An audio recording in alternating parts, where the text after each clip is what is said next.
Okay, so good day wherever you are listening to me now. Welcome to this special program. I hope you can hear me clearly. I hope this video is reaching you loud and clear, and you can see me very well. All right. So to start with, I am Godsplan Ugwuja, and most people know me by my brand name, which is Pendulum. I'm a writer, I'm a poet, and I am an author of 14 books so far. I have written and published about 14 books so far. All right. So that makes me uniquely qualified for what I'm going to be teaching you today. All right. And beyond that, I'm also a publisher. I am the CEO of Pendulum Publishing Incorporated. Pendullum Publishing is a publishing company that has helped hundreds of authors publish their books, both in hard copy and um, soft copy. So we have helped authors realize their publishing dream. We have helped authors, bring their book idea to life. And these two things, being an author and being a publisher, has given me a unique perspective on the things I'll be teaching today. All right. And it's important that I mention that I am one of the facilitators of this program, the School of the Writing Scribe, organized by Reverend Stephen. All right. So I'm doing this in collaboration with Reverend Stephen um, to you, the students of the School of the Writing Scribe. Our aim is to make sure that you have and as much in-depth knowledge when it comes to writing, book writing, and publishing. All right. So I'll be handling the topic how to write your book. That's my general topic, but I've decided to divide this topic into three so that I can be as holistic as possible. So I'll be making three videos for you. In this first video, I'll concentrate on the pre-book writing stage. In the second video, I'll concentrate on the writing stage proper, and the third video will be the post-writing stage. All right. So today's video, the first video, I'll be talking about what to do before writing your book. 10 things you should do before writing your book. In the second video, I will talk about 10 things you should do, or 10 steps to writing your book. And then the third video will be after writing your book. What do you do? All right? Or what do you avoid? Okay, so if you're ready, I would like us to jump into the video now. I don't appreciate verboseness. So I will try to keep this as short as possible and go as directly straight to the point. There's no need spending 2 hours if we can do this in 1 hour. All right.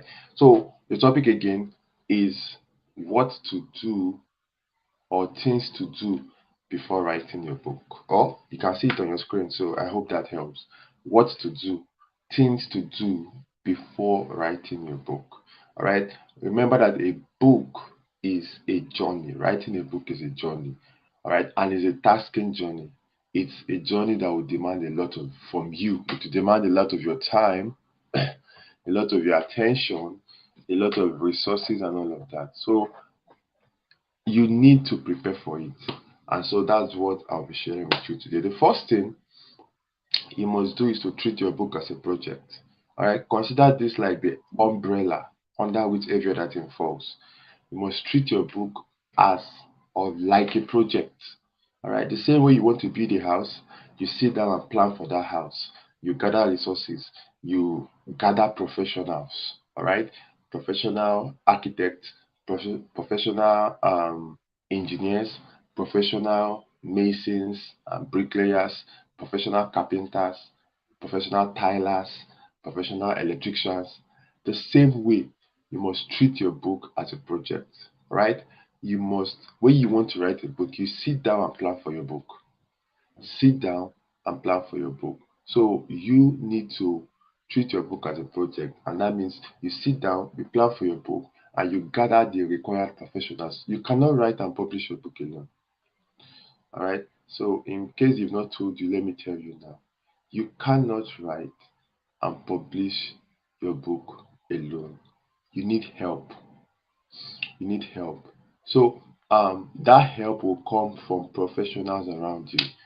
Okay, you need editors, you need designers, you need publishers. All right, some publishers like my firm, we have all these people working with us. So we have editors, we have designers, and then I'm a publisher. All right, but don't think you can do it on your own. So when you want to write a book, you sit down, you plan for it, and you gather these professionals. You contact a professional, a publisher who would, guide you. We have people who are book project consultants. These people's job is to guide you through writing your book, guide you through the stages of writing a book and of publishing a book. Okay, so don't do it alone. All right, treat your book as a project, plan for it, and gather the required professionals that will help you write your book as fast as possible and as professionally as possible, so that you don't spend 5 years writing a book that you can write in 6 months or 1 year. Okay, so that's the first point. Make sure you treat your book as a project, plan for it, gather the required professionals, and budget ahead, because book writing will cost you. All right, it will cost you funds. Budget for it. It will cost you time. Prepare and carve out that time. It will cost you energy. You need to prepare. It will cost you resources. So you need to prepare and budget for all these things. All right. And the first thing, when I told you that one was like a preamble, the first thing you must do before you write your book is to know your message. Now, what does it mean to know your message? To know your message means to be sure of the very thing, the essence of your book. All right. What exactly do you want to pass across to the readers? What exactly do you want your readers to take out of your book? What exactly do you want them to have gotten when they read your book? All right. Now, this seems very obvious, but I've read many books where it is clear that the author does not know his message, or he has not figured out his message, because the book talks about so many different things. The book delves into so many different areas, and it should not be so with your book. Your book should focus on one key theme, one key element, one key field. All right, so that it resonates fully with who that book is meant for. So don't be generic when you write. Don't say I want to write on finance. No, finance is too broad. I want to write on health. Health is too broad. I want to write on relationships, family. It's too broad. You need to streamline your message, your theme. Under finance, are you talking of corporate finance or personal finance, or maybe family finance? What aspect of finance? And even under this aspect, there are smaller subdivisions. Under personal finance, for instance, are you writing about um savings or budgeting or investment? Okay, so it's important you streamline your message and you know the core area of focus of your book. Because even when you want to publish these books on sites like Amazon, you have to put your book in categories, and these categories are streamlined down. They have smaller subdivisions, smaller niches, until you get to the smallest niche. So if you choose finance, you will see other niches under finance. You may need to choose personal finance, corporate finance, and even under personal finance or corporate finance, there are other niches. All right. So that is why you must know your message, so that even when you're talking about this book to somebody, you know your area of focus. Don't just start to write a book because you have a feeling that you need to talk about so many things. No, talk about one thing in that book. The other things can come in other books. That is why people write multiple books. You don't put everything in one book. Okay, that will just create confusion. That will make your book seem like a menagerie of so many different things, and it just looks amateurish. It just looks unprofessional. All right. So first, know the exact message you want to pass. Be clear about it and be as streamlined as possible. Okay. You don't want to talk to talk about everything or talk to everybody. You need a core audience that your message is for. Okay, so if you're writing a book on maybe restoring ailing marriages, then that is your message. Your book is not for every marriage. No, it's for marriages that are shaking. It's for marriages that are ailing. That's your core message. So know your message. That's the first thing I would share. Okay. So I hope you got that. And I forgot to mention this. I believe you have your pen and your paper and you're putting these things down. So it is very important. Number two, the second thing you must do before you write your book is to know your audience. Very important. You need to know your audience. Now, who is your audience? Simple. Who are you writing for? Who are you writing for? Who is your ideal reader? You must know this person down to a T. Now, there's a mistake many authors make. You believe your book is for everybody. That is a big lie. It's a big deception. Your book cannot be for anybody. Many authors feel my book is so valuable, my book has so much um, you know, good content that everybody will benefit from it. Lie. That's a lie. That's a lie. Everybody will not benefit. Even the Bible is not for everybody. The Bible is the best book in the world. The Bible has the greatest content in the world. The Bible literally gives life. But it's not for everybody. The Bible is not for Muslims. It's not for atheists. It's not for Buddhists. It's not for people who practice Hinduism. Okay? So it's not for everybody. The Bible is for Christians and those who desire to become Christians. So if the Bible is not for everybody, why do you think is your book better than the Bible? Your book cannot be for anybody. Your book speaks to a particular audience, to a particular set of people whose problem your book addresses, whose need your book talks about. All right? So you must figure out who are these people that my book is most ideal for, that would, resonate most with the message of my book. And it's important you figure out who your audience is because it helps even when you're writing. You now focus on these people when you write. You write in a language they will understand. You give examples and illustrations that these specific set of people will understand. All right. You write to, just you have a narrow focus. You focus your message, now you're focusing your target. So you're not writing to everybody. And so your message has more power. They say when you talk to everybody, you're not talking to anybody. When you speak to everybody, you're not speaking to anybody. That's why even when you give speeches, you're advised to use words like you so that it is focused on one person instead of saying things like we or us. All right. So there's something we call a reader avatar. A reader avatar is a representation or a description of your ideal reader, the one person your book is best for, your book is most ideal for.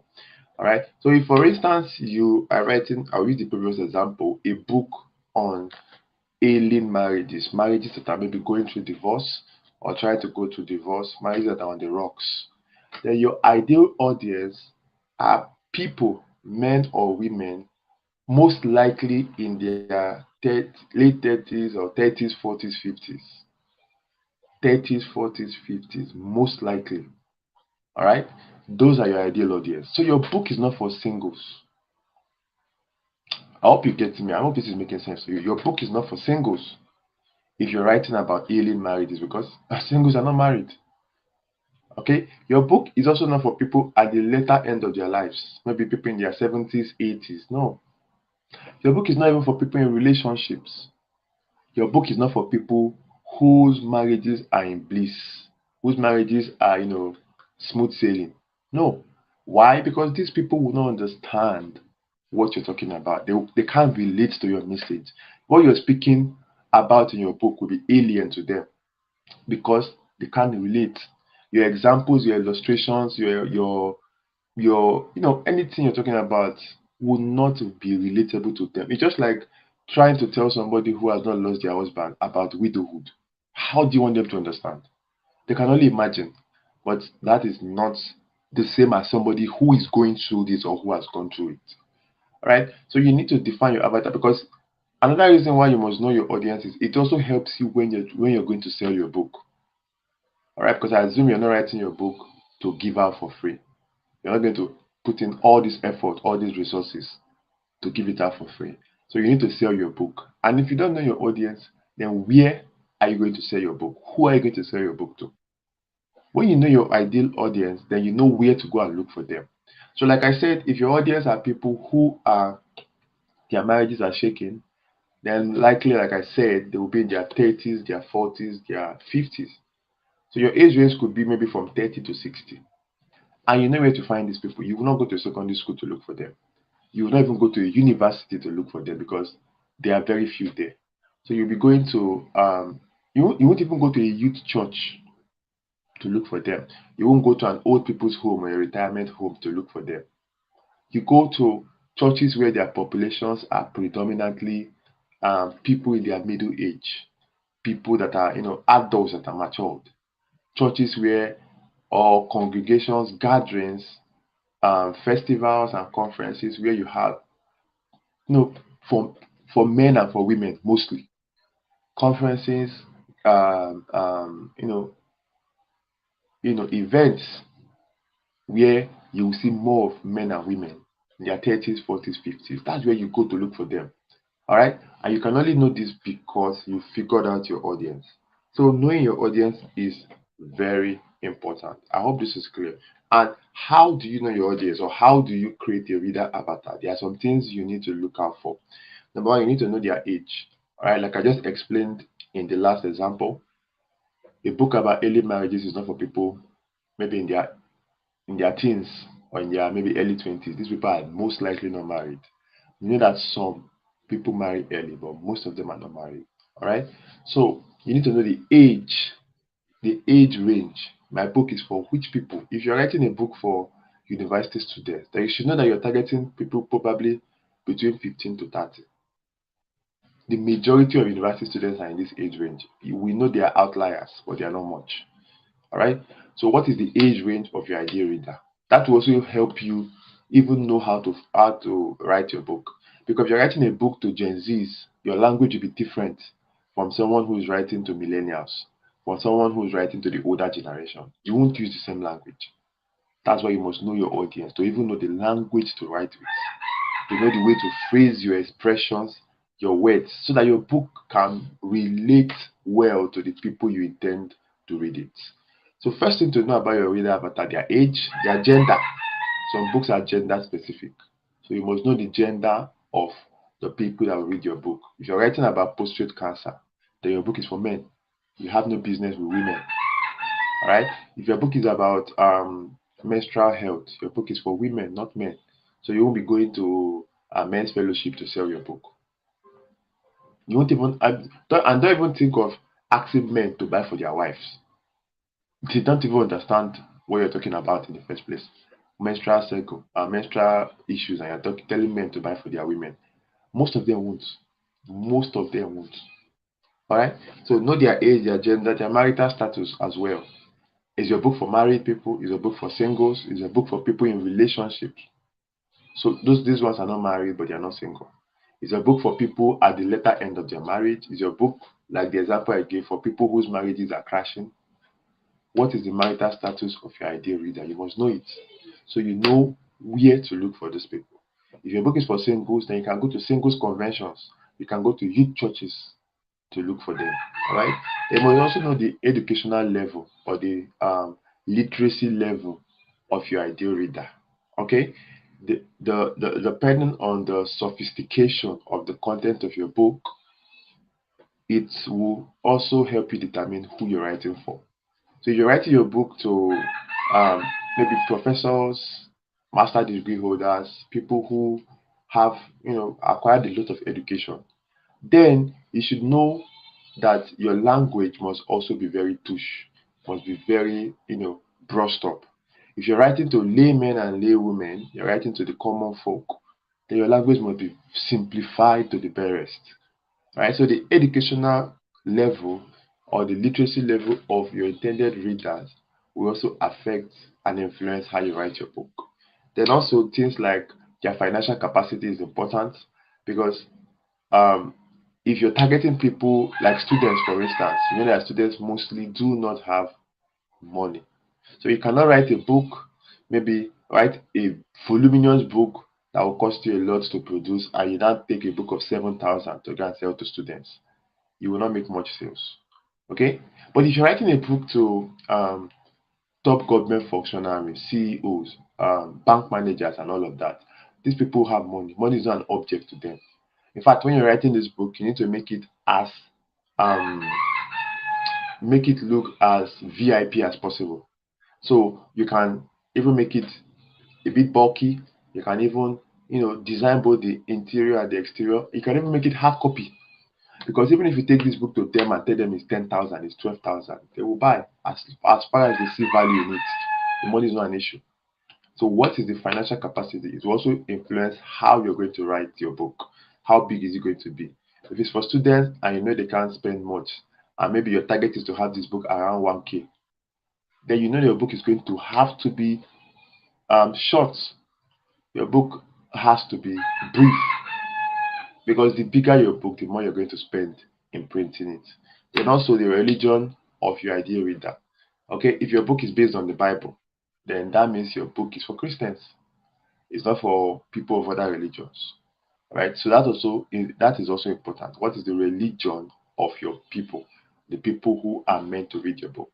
All right. So those are some things you need to consider when you're building your ideal reader avatar.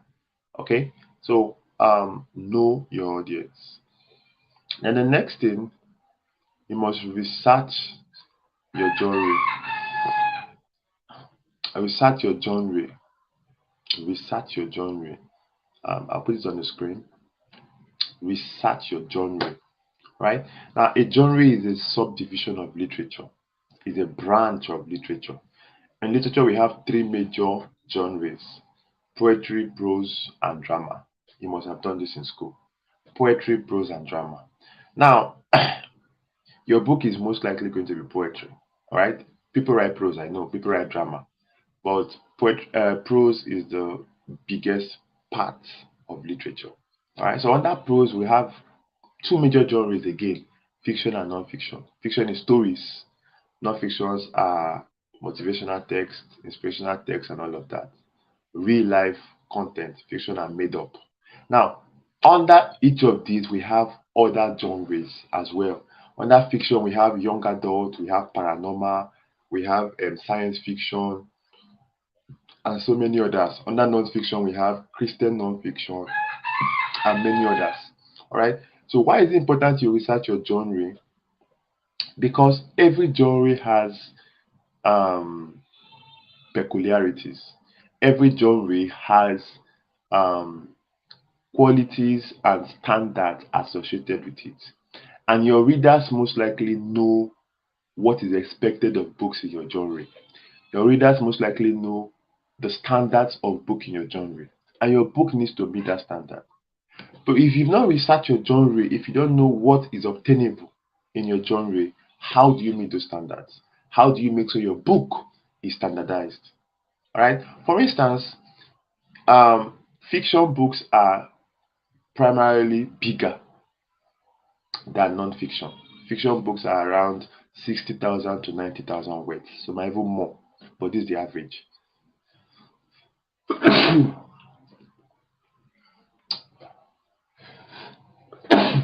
Sorry about that. So fiction books are predominantly around 60,000 to 90,000 words. All right. So if you don't know this, you may go and write a fiction book of 20,000 words, and it's not a short story. A short story is different.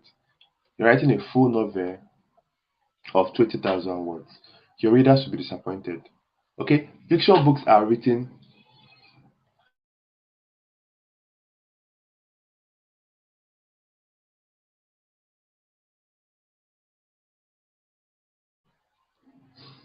Okay, apologies for that. Also, fiction books are written in a particular way. Non-fiction books are written in a particular way, right? Fiction books usually have flowery descriptions, flowery words, and then um, a lot of descriptions. And then even when they're publishing a book, fiction book uses very colorful covers, very elaborate covers, very flowery covers. Non-fiction books are more practical.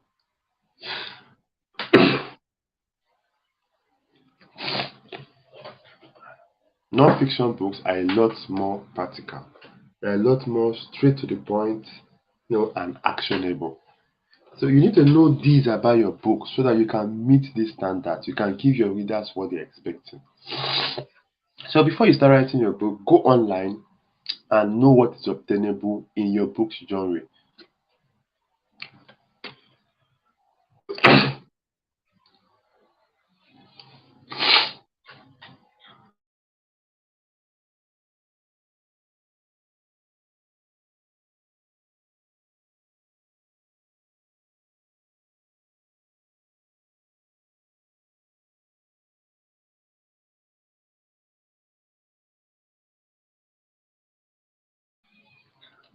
Um, so my apologies for that. Let's continue. So many of us write books, but we don't even care to find out what genre our book is. We don't figure out the genre we are writing in. We just know we are writing a book. But what genre is your book? You don't know. Some of them don't even know what the genre is. That's why you're learning this, so that you can correct all those mistakes. So first of all, go and find out. I'm writing a Christian nonfiction. What is obtainable in Christian nonfiction? What do our readers come to expect? What is this industry standards?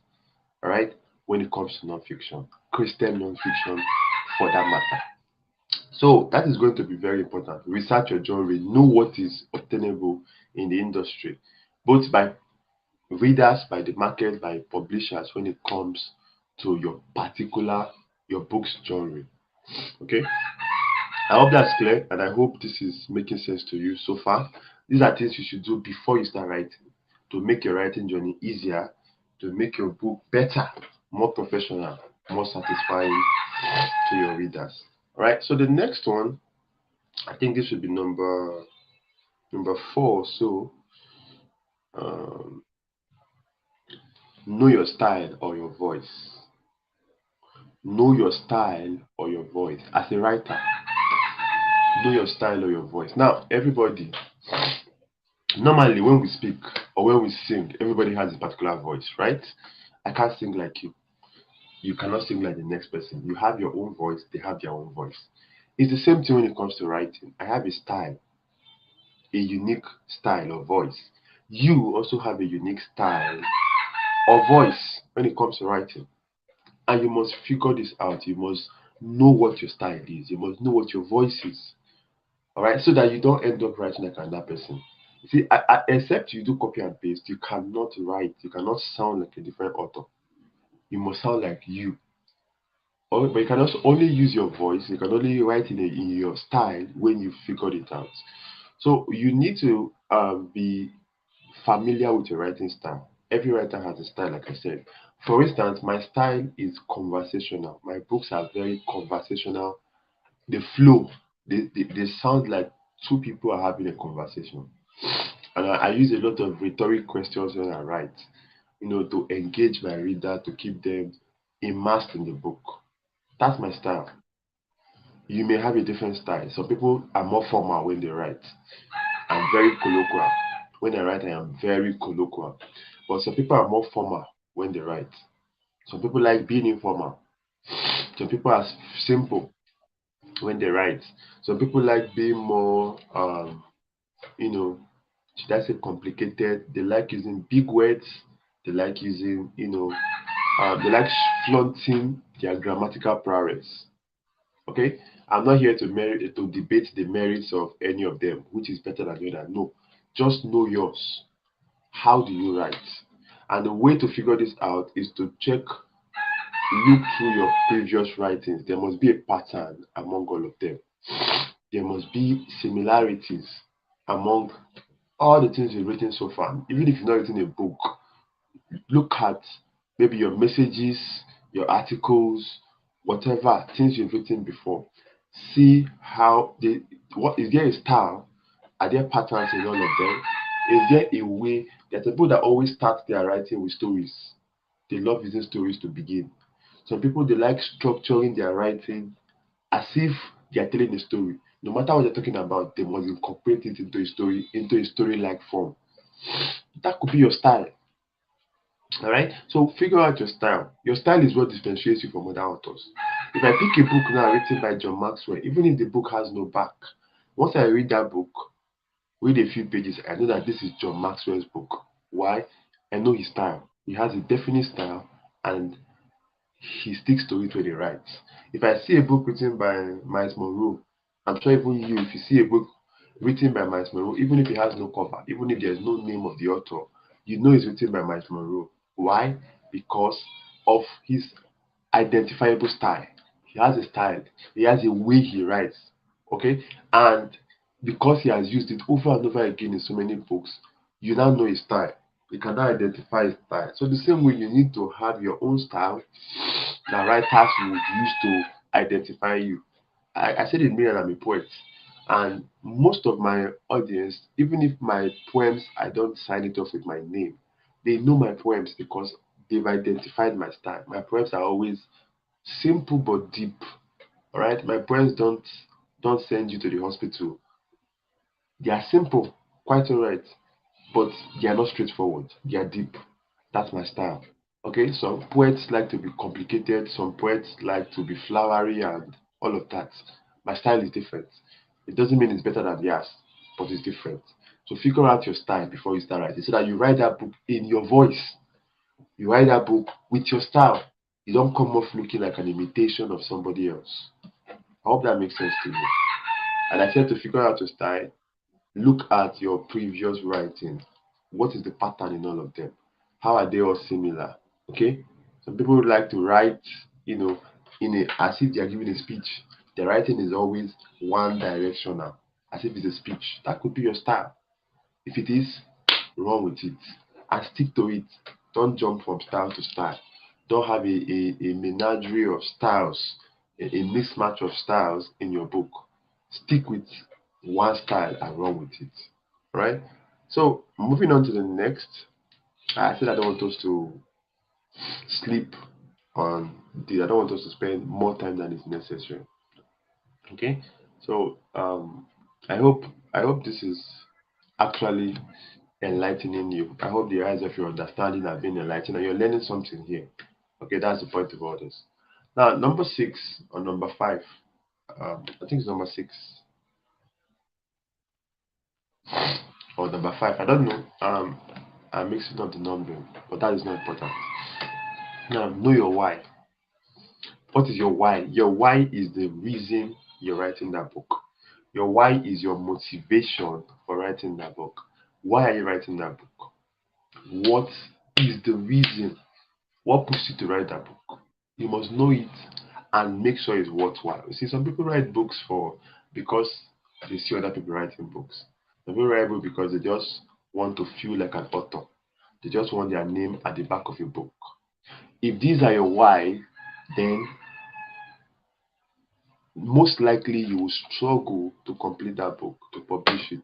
Because, like I said in the beginning, book writing is a draining journey, it's a tasking, Herculean project. Book writing will stretch you, book writing will stress you, book writing will suck a lot from you. To write it, to prepare it for publishing, and to publish it, it will require a lot from you. Right? So it is your why that will keep you going, even when everything else is suggesting that you quit. When you face writer's block, you can't find what to write. When you face finances are low, you can't edit your book, you can't print, you can't design it because of finances. When it seems like people are not buying, it is your why that will keep you. So you must figure out that deep seated motivation while you're writing that book. And it must be a worthwhile one. It must be a strong, reasonable why.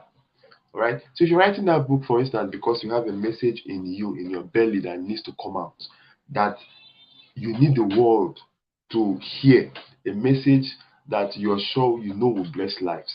That is a powerful motivation. That's a powerful why. And it will push you to keep, fueling you even when nothing else is. Even when you can't find what to write. Even when it looks like the book is not moving. Even when there are no funds. Because you know that this message must be bettered.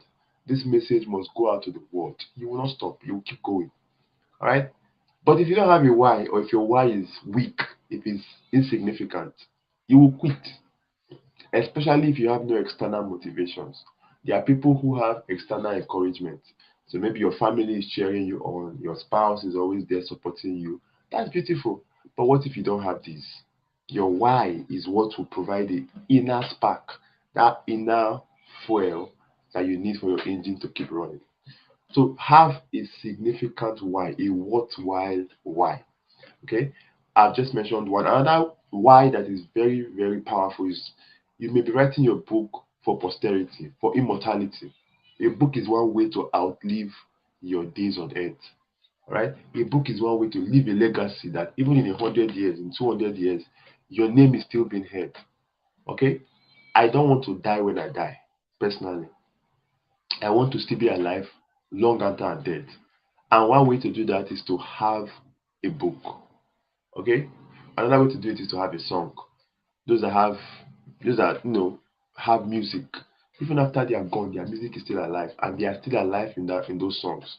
We still hear their voice, we still remember them in those songs. So another reason you can write your book is you want posterity to remember you. And not just to remember you, but to remember you as having done something significant, something that blessed life, something that gave people hope, gave people courage, gave people joy, directed people. In that case, that's a strong why. That's a worthwhile reason to write that book, and it will keep pushing you because you know what you're aiming at, and it's a powerful reason, a powerful motivation. So know your why. Sit down first and figure out before you start writing. Why do I want to write this book? What really is the reason I want to write this book? You must know it, and you must ensure that it's reasonable enough for the journey at hand, for the journey ahead. Right? If your why is not powerful enough, it will dwindle out, and it will leave you stranded on the road. Right? I hope this is making sense. I hope this is making sense. I hope you are gaining value and you're being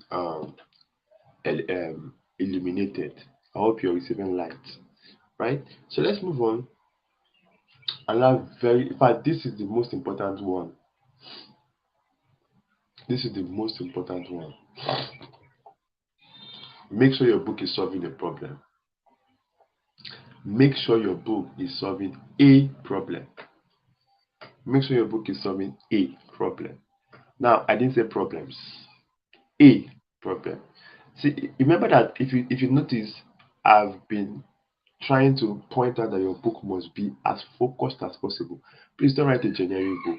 I made that mistake. I wrote a book that tried to talk about everything. And at the end of the day, that book, even when people ask you what's this book about, you don't even know what to say. Because there are so many things the book is about. Can you talk about your book in one sentence? Can you explain your book to somebody in 1 minute? If you cannot, you've not done a good job. So your book must have one focus. What's your book about? Oh, my book is about restoring marriages that are on the rocks. Simple. That is a book that is solving a problem for a specific reader and has a specific message. But if your book is talking about love and faith and hope and prosperity and marriages, how do you explain that? Who is your book for? Because if this person picks it, oh, it's not for me. Because it doesn't talk about my situation expressly. They will drop it. Alright, so make sure your book is solving a problem, one problem. Please don't gather so many problems and try to address all of them in your book. One problem or related problems. They must be around the same family tree. Okay? But the best thing is just one. Pick one problem and go in depth. Pick one problem and really trash it out. Pick one problem and solve it to its roots. Pick one problem and take it down to its roots. If you have another thing to treat, write another book. Okay? And now, what do I mean by make sure your book is solving the problem? See, if your book is not solving a problem, your book is a problem.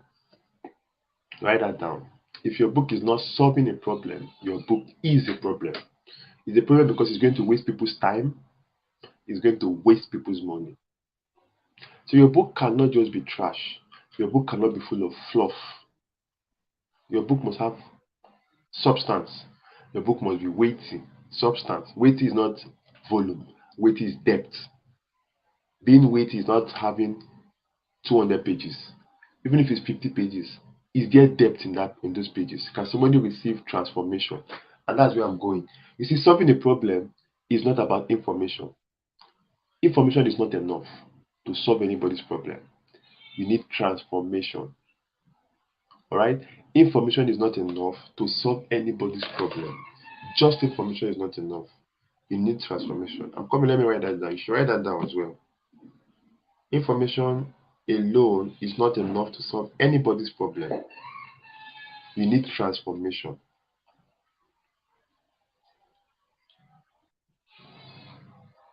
Please write that down. I'm writing mine down.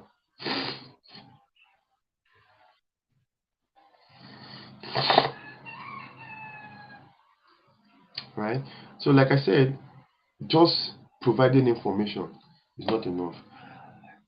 To explain this further, it is not enough to tell people what to do. You must tell them how to do it.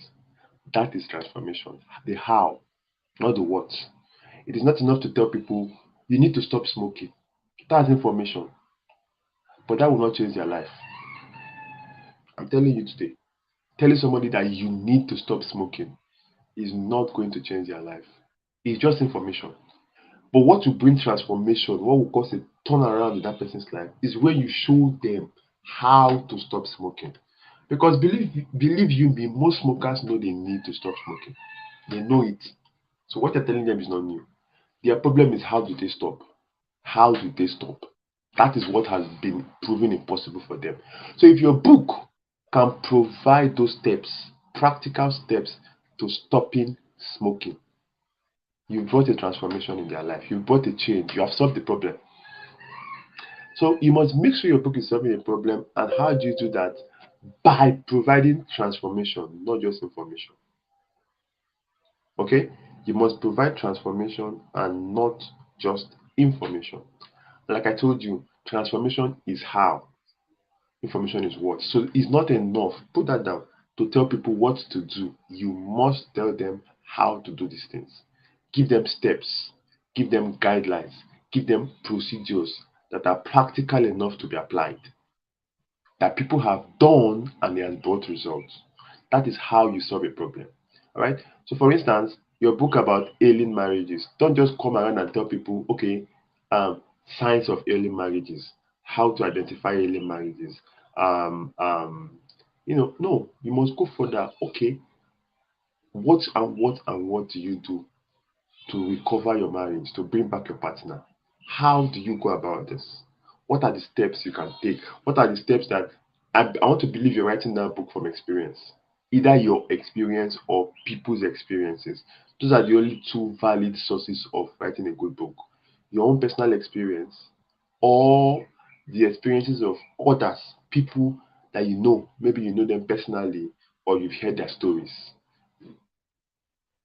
And then you take those experiences and write a book, and you give solutions based on those practical experiences and what was done to solve them, to resolve them. But if your book is not solving a problem, it is a problem. So don't just write a book for writing's sake. Every book must solve a problem. Every book must bring transformation. Even if it's fiction you're writing, fiction solves the problem of both boredom and misinformation. Fiction entertains, number one. That's the first problem it solves. It entertains, so it helps people fill their time. And number two, fiction can also educate. Stories can also educate. So that's another problem it's solving.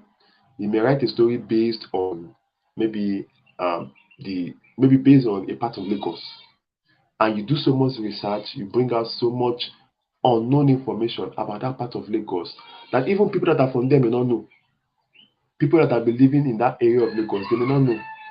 And when they read your book, they become educated. Oh, so this is how this place originated. This is how this thing came to be. This is why this and this is done here. You've enlightened them, you've educated them. That's one of the things fiction is supposed to do. Right? So I think I've spent enough time here. The message is clear. Before you write your book, identify a particular problem to solve. It must be one problem or related problems. Don't spread your net too far. Focus on an area. All right? Make sure you're solving a problem. And to solve a problem, give out transformation, not just information. Show them what, don't just show them what to do, show them how to do it. I hope that's clear. So moving on. Um, Give me a few minutes.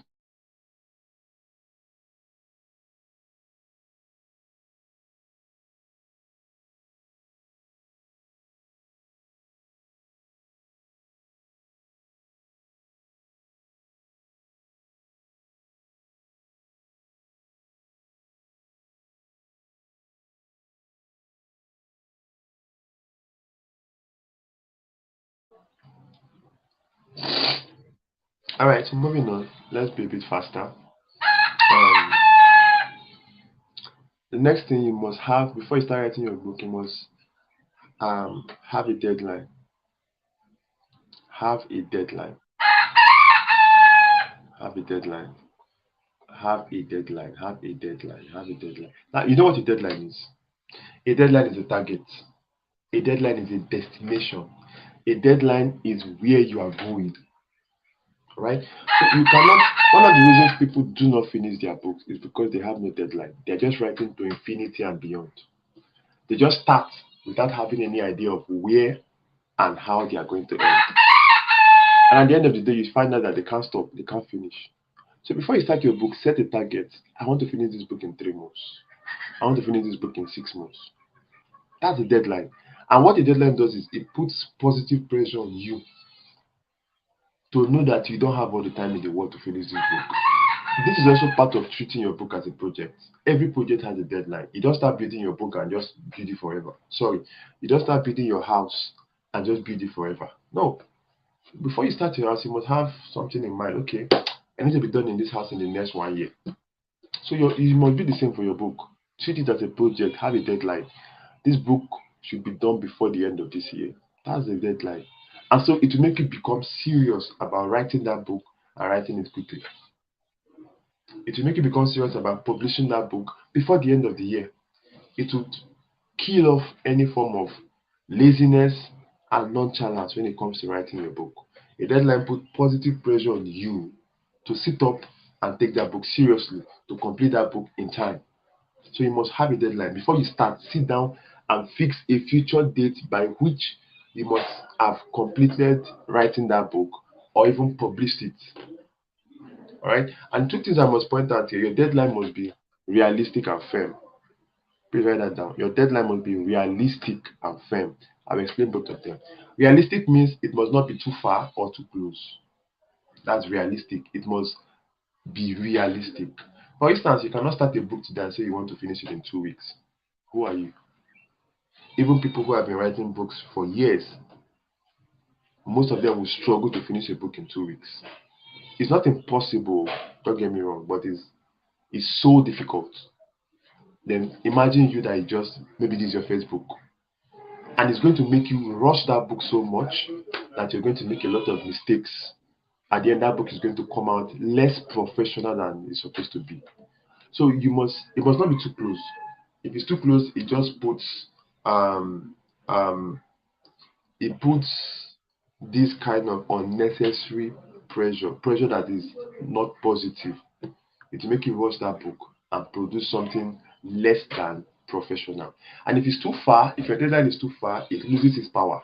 The whole essence of the deadline is to make you sit up, is to put positive pressure on you, is to give you kind of like a focus and a timeline, a scope.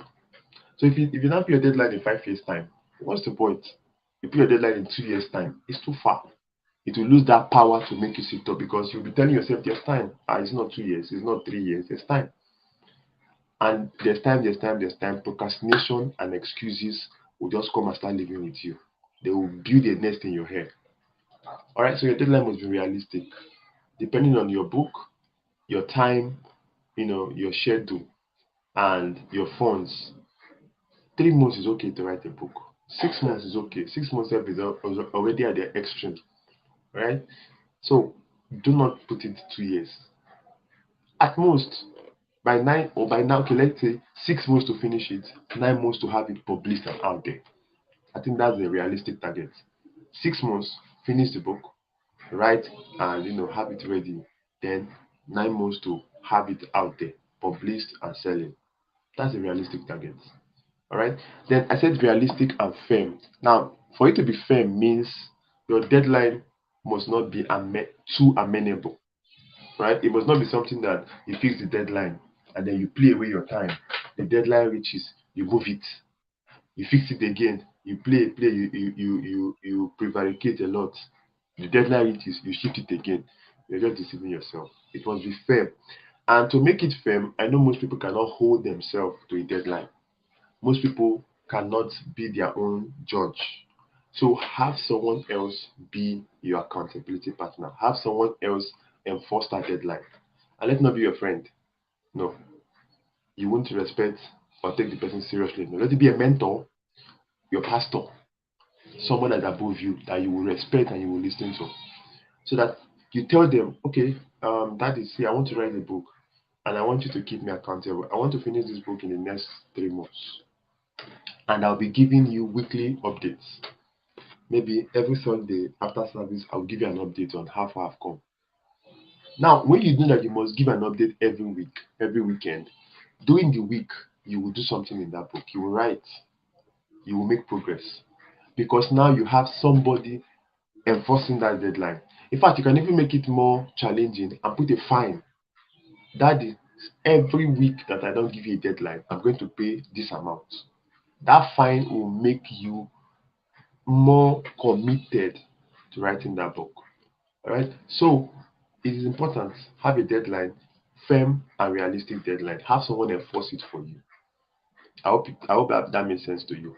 Don't write a book without a deadline. Don't write a book without a deadline. You're just inviting procrastination to make a meal of you. The next one after deadline is having a timeline. Having a timeline. A timeline is just a writing schedule. Okay? Your deadline is your journey. Sorry, your deadline, like I said, is the destination.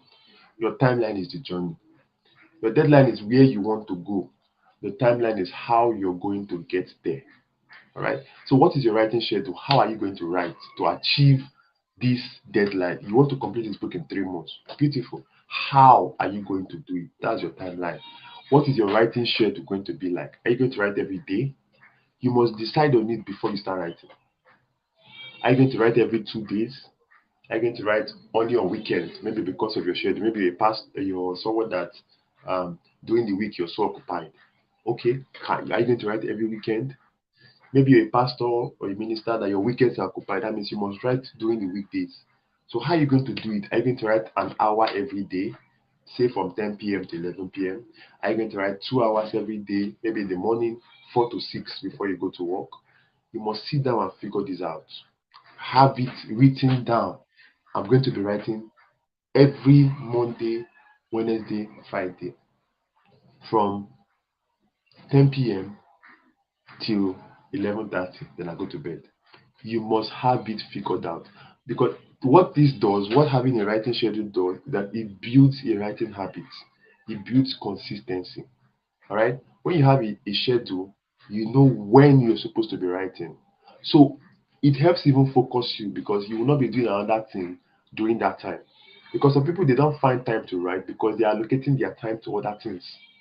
A writing schedule helps you allocate your time to writing. It helps you allocate a portion time for writing. So if you've apportioned 1 hour at the end of your day, 10 to 11 p.m., that you must write, it even frees up your time to do other things. During the day, you don't have to disturb yourself about, oh, I've not written my book, I've not written today. No, you know you have time for it. And at the end of the day, you can focus on writing. And what I want to point out again here, your writing schedule, your writing time whatever you decide it to be must be sacrosanct. All right, I cannot decide your schedule for you because I don't know your schedule, I don't know how your calendar is. But no matter how it is, it must be sacrosanct, it must be sacred. You cannot sacrifice it for anything except somebody is dying or you are sick. If not, nothing should make you not write. Even if you don't know what to write, for that 1 hour, go and sit down in front of your computer or with your pen and stare at that paper. Stare at that paper for 1 hour. After the 1 hour is up, you drop it and go. But you must sit down there. Do not use that time for any other thing. That is how you build a habit. Consistency. Go there and sit down. And what this does is it conditions your brain to know that, oh, from 10 p.m. to 11 p.m., I should be writing. So throughout the day, your brain will just be gathering content, gathering experiences, gathering information that you will pour out by 10 to 11 p.m. See, psychology is a very interesting thing. When you condition your brain in a certain way, you will know how powerful the brain can be. When you've done this for weeks, it becomes a habit. And a habit is not just physical, it's mental. So your brain now knows, your brain has been conditioned that by 10 p.m. to 11 p.m., I must produce for this man to write. Your brain begins to, you know, arrange itself in that direction. So it will use the day, even the night, to stew on content, on experiences that you will put down the next day. So please build this habit, have this consistency, have a writing schedule that nothing can move. Right? And by the time you do this, it even makes writing your book easier. It makes writing your book more predictable because you know that okay, if I write every day for the next 3 months, know how I will not complete this book. If I write every day, even if it's 500 words every day, for the next 3 months, this book will be ready. The reason many people don't finish their book is this lack of a timeline. So they write today, they don't write for the next 3 weeks. They claim they are busy, they are busy. Everybody's busy. Oh. The point is apportioning time for what is important. Everybody's busy. If you don't apportion time for what is important, you will use that time for other things. So everything should have its time. If your book is important to you, give it its own time where you're going to write about it. Give it its own time when you're going to write about it. Apportion his own time to read. Apportion his own time to read. Alright? And stick to it. Stick to it. It will build your writing muscles. It will build a writing habit. It will build consistency such that every time you sit down at that time, you're able to write. So I hope that makes sense. Sit down before you start writing and work out a schedule. I'm going to write every 2 days. Maybe you're very busy, you can't write every day. I'm going to write every 2 days. That's good. What time? You need to figure out the days and the time. Days and time. I'm going to write every 2 days. Okay, fine. Every 2 days. Is that Monday, Wednesday, Friday? Is that Tuesday, Thursday, Saturday? How? Alright? Then what time? Are you going to write in the morning? Or you write during your break? Or is it going to be in the evening? Figure it out. Right? Then next, have an outline. I think it should be number 9. So we're almost done. We're almost done. Have an outline. Have an outline. Now I'll talk about an outline more in depth in the second video. Okay? But just as a preamble, before you start writing your book, you should create an outline for that book. What is an outline? An outline is a blueprint of your book. Remember I said treat your book as a project. If you're building a house, for instance, the architect first of all gives you plans. Those plans, those building plans are blueprints for that building. You look at the plans and you see how the building is going to be, where the rooms are going to be, where the living room, the kitchen, and all these things are going to be. That is the same thing that outline does for your book. It gives you a schematic of your book. It gives you a blueprint of your book. So you've not written this book, but you can already see how this book is going to be. You can already see the shape this book is going to take. An outline is like a map. You want to go from Onitsha to Lagos. Alright? You need a map. You need a map of the journey that will show you, okay, you go from Onitsha to Delta, from Delta to Edo, from Edo to Ogun, from Ogun to Lagos. That's what an outline is. It's a map of the journey. Remember I told you a deadline is the destination. The timeline is the journey. Your outline is the map. Right? I think you should write that down. A deadline is a destination. I'm writing it down to do the same. A deadline is a destination. A timeline, please write it down, is the journey. And an outline is your map. Your map that will guide you on that journey. So an outline is quite easy to create. I'll just talk about a simple one, but in the second video I'll go more in depth. Right? A simple way to create an outline is it can just be a chapter by chapter outline of your book. All right. So it can just be, okay, I want to write a book about faith, for instance. Okay. In chapter 1, let's talk about the origins of faith. How did faith come about? Where did we start hearing about faith? Chapter 2, let's talk about the basis of faith. What is faith based on? All right. What does it stand on? Chapter 3, I will talk about examples of men and women who have showcased incredible faith and what they did. Chapter 4, I will talk about how to put faith to work. Chapter 5, I'll talk about what to do when your faith is not working. What to do when your faith is not, or when your faith seems like it's not working.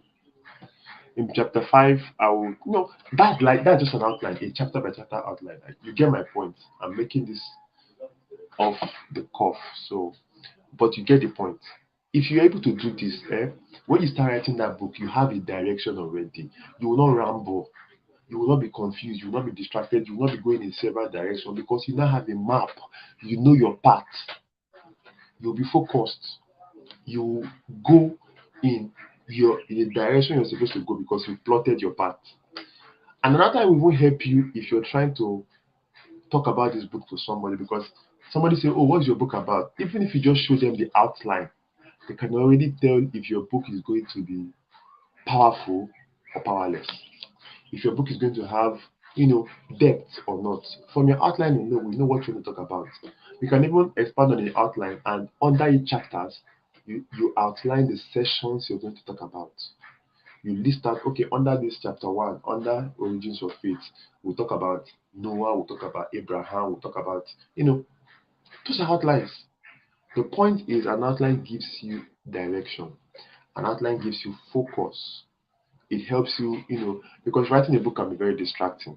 When you're writing a book, so many ideas will come. You'll be pulled in so many different directions. Everything will seem important. Everything will seem relevant. They may be relevant, but are they relevant for your book? That's what you should ask yourself. That information may be relevant. Yes, on its own is okay, it's good.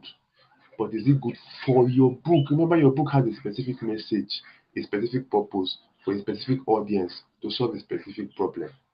So is that message relevant for your book? It may not be. An outline will help you sieve away all these things. Focus on your part. So make sure you have it. Don't just start writing off the cuff. Don't just start writing by heart. Don't just start putting things together and make it up as you go. No, you're going to make your journey so much more difficult. Have a map before you begin. All right.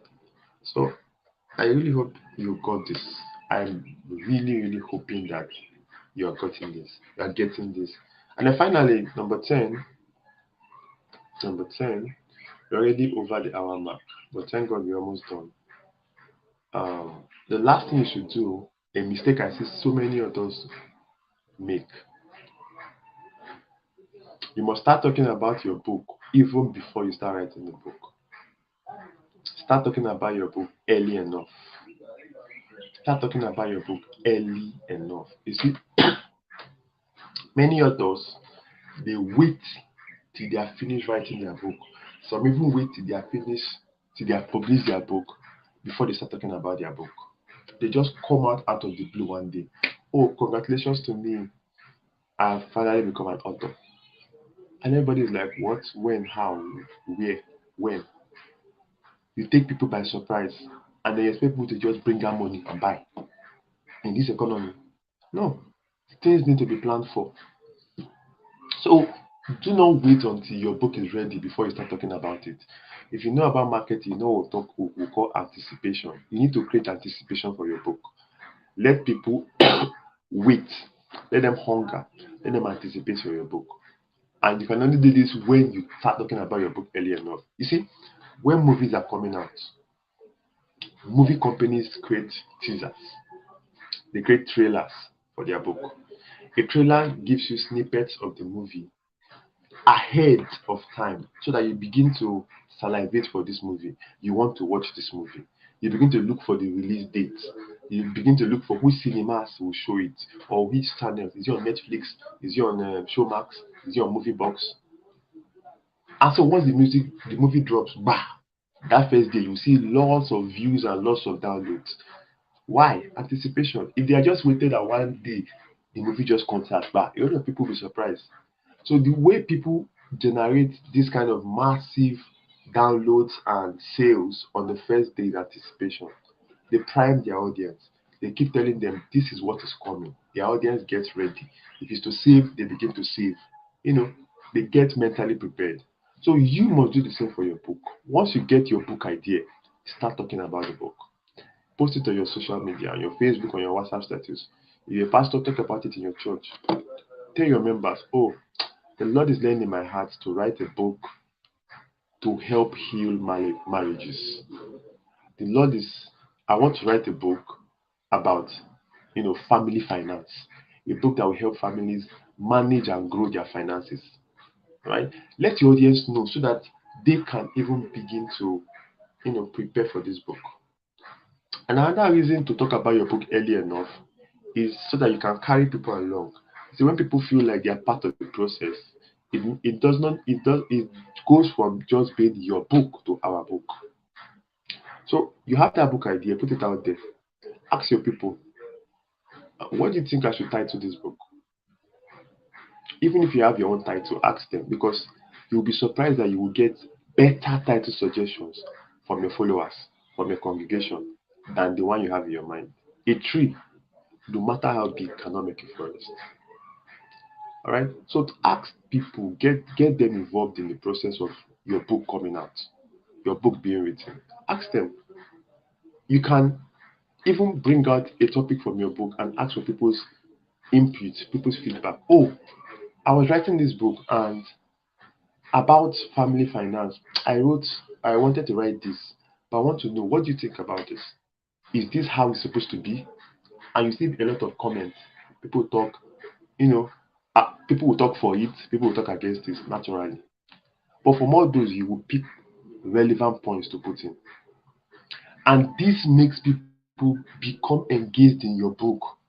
People begin to talk about your book, begin to spread the word about your book, begin to, you know, become part and parcel of your book's creation.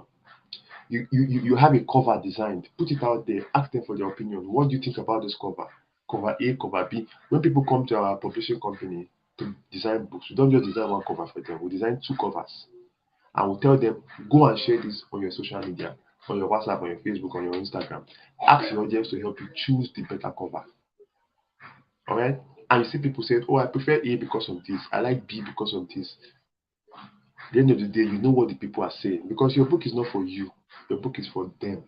They are the ones that will buy. They are the ones that will read. They are the ones that will be blessed. So they need to be involved. Okay? And when you start talking about your book early enough, you may even get real life experiences that you can put in your book that will make your book more valuable for people. You can even ask your audience, okay, what do you want to see in this book? What do you want me to talk about? I want to write a book about family finance. What do you want to see in this book? Because your book is likely not going to be the first book they've read about that topic. If somebody has written about it before.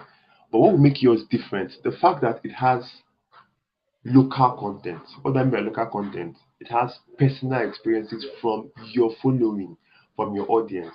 So you ask them, okay, what do you want to see in this book? And then they tell you, oh, sir, what of a situation where the woman is earning more than the man?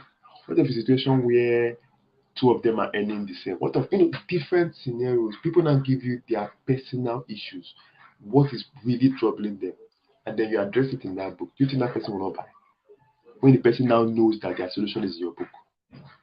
People tell you their personal headaches, things that they wished were in other books that they bought that were not there, and you put it in your book. You think they will not buy? Do you think they will not ask their friends to buy? But how will you know if you don't ask them when your book is before your book is out? So get them involved. Don't write your book in the dark. Don't write your book in silence. Your book is not for you. Stop behaving as if it's the book. After writing it, you're the one that's going to buy it. Give it out. No, I'm not sorry, not give it out. Share about your book. Ask people for their opinion. You can even get personal stories to use in your book, right? Personal experiences. Maybe you're writing a book on domestic abuse. You will see people that will come out. Some maybe are not. Some may do it anonymously. Some may even be bold enough to put out their name. They don't care. They will give you personal stories, real life stories of domestic abuse that they faced. And if you get their permission to use these stories in your book, it makes your book far more authentic, because now you're not fabricating stories, and you're not telling us stories about people in America or people in London. No, you're giving us local content, stories of people right here in Nigeria, maybe people in our backyard, people on our streets, people in our village, people in our town that we know.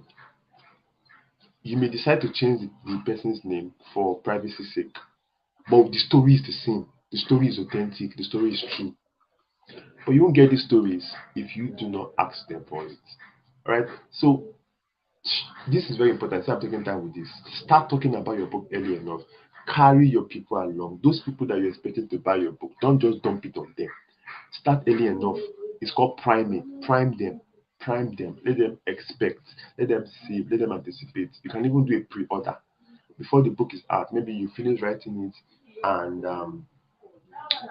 the editing has been done, and then you're giving like a timeline of maybe 1 month between designing it and printing it. You can start a pre-order. Tell them, okay, the book will be out by this time next month, but you can pay for yours now, and everybody that pre-orders it gets a gift. You need to give them an incentive to pre-order. So anybody that pre-orders it, you will get this jotter for free if you pre-order it. Or if you pre-order this book, maybe you get a free masterclass with me. When the book is out, all everybody that pre-ordered it for 1 hour will just sit down together and we'll talk, all of us. That can be an incentive, and you see people paying for your book before they even get it. You can even use that money to go and print. All right, so that's the end. That's where I will stop for this first video.